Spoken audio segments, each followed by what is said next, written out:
Joining us now is Professor Lawrence Tribe, who has taught constitutional law at Harvard Law School for 5 decades. Thank you very much for joining us tonight, Professor Tribe. There is another possible mockery of the Constitution that people fear in the possible rulings by Judge Aileen Mercedes Cannon in this case, since she has already shown such contempt for this investigation merely being underway when it first came into her courtroom. That's right. And when I read the tweet by my friend Judge Ludig, I thought, such a shame that this case, at least as it now stands, is not going to be tried before a normal judge who would pay attention to the fact that on these facts, there really does appear to be no defense. She would not tolerate, if she were a normal judge, many of the bizarre arguments that former President Trump is making. The argument somehow that the Presidential Records Act, which has no bearing on these charges, somehow gave him the right to keep national security information and withhold it from the government and lie to the government about having it. But we don't have a normal judge. That's really the problem. Like Bradley Moss, I would love to give her the benefit of the doubt.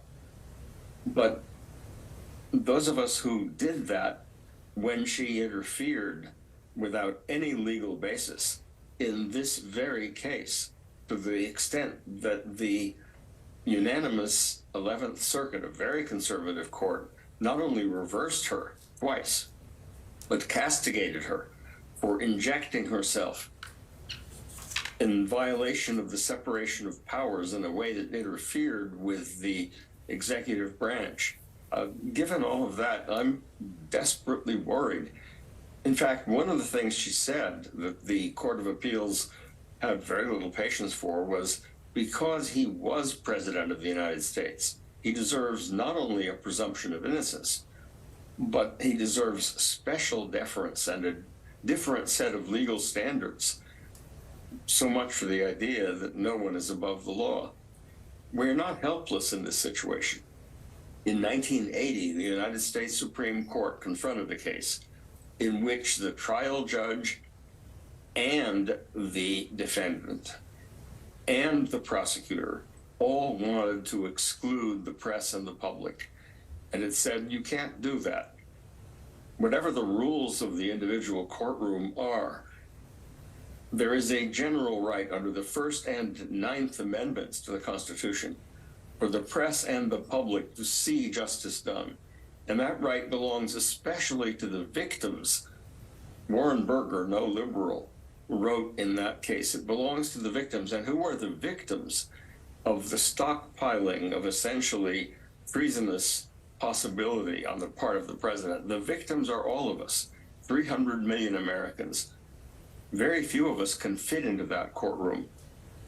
And allowing the press to sit there and then simply report after the fact is no substitute for at least a live audio feed if this judge is not removed.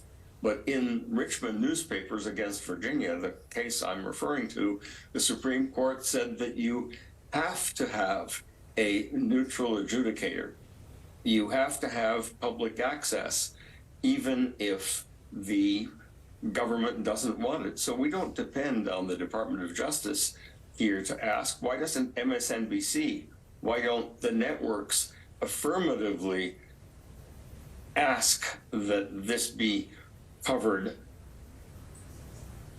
from beginning to end, so that we can see justice done?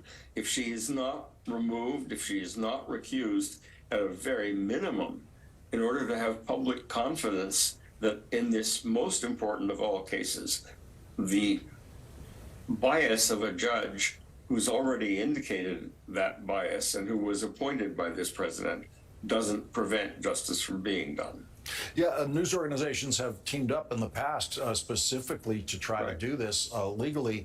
The point about recusal is not an admission that you are biased. It is simply the rule about it simply says you should recuse. The judge should recuse if her impartiality might reasonably be questioned.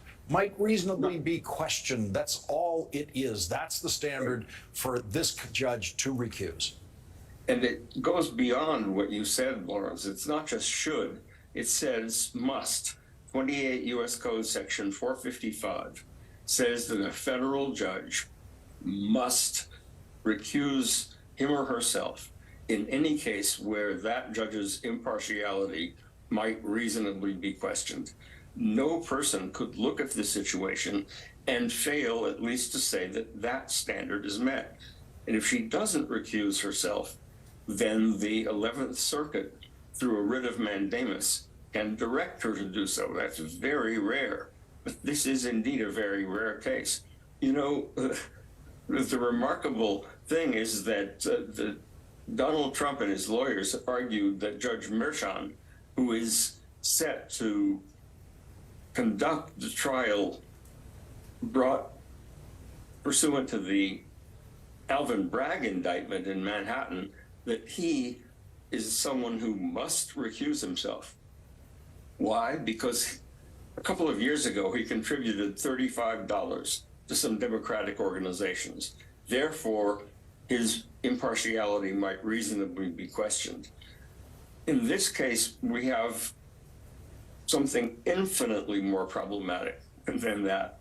And in that case, the ethics group to which the matter was referred has said Judge Merchan does not need to recuse himself. This is very different. Not only was she appointed by President Trump at the time, but she has indicated in her rulings that she does have utter contempt for this prosecution, that she thinks as a former president, he's on a special pedestal, that she believes that the various defenses that he might make, the ones that your panel earlier quite rightly said are absolutely empty as a legal matter, she is very likely to give them not just the time of day, but an enormous amount of time to drag this out so that the scenario in which we have a meaningful verdict before the presidential election is very unrealistic.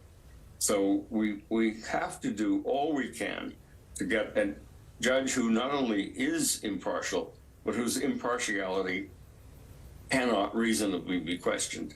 Failing that, we have to make this as transparent a proceeding as possible so that, among other things, that will deter Judge Cannon from doing things that the whole nation will see are lawless and biased.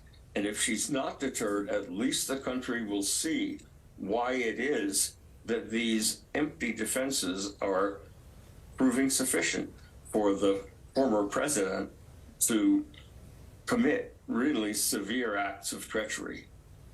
Professor Lawrence Tribe, thank you very much for joining us once again. Always an honor to have you here. Thank you, Lawrence. Thank you.